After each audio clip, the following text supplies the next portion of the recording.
Ito na yung binili natin tail tidy.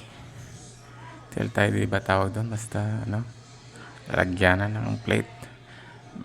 Hindi ko kasi pwedeng i-retain yung tail tapaludo nyo na yun kasi nga yung bracket ay ganito. Mahirap ilagay na ito pa rin yung kanyang tapaludo. So yan,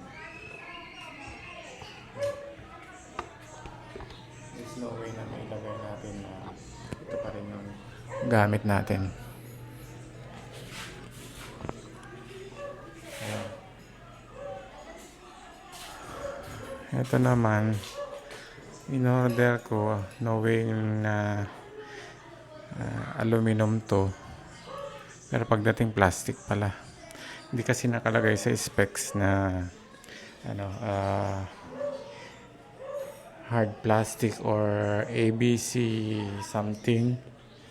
So dahil sa mura presyo, ito yung ginawa ko kasi nakalagay naman kasi aluminum eh.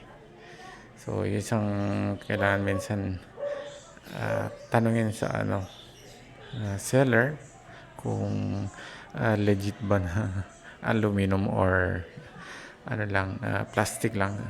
So ngayon ilalagyan na lang muna natin for the meantime kasi iniisip ko na ito pag nakabili ako ng aluminum na top box, lilipat ko siya dito. Yan sa KTM, Duke KTM na 200. Yun ang gamit natin. So for the meantime, sasalpak muna natin, tatry muna natin.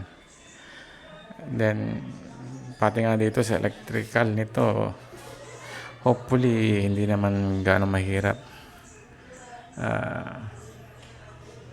Chamba sana walang mangyaring short circuit or something.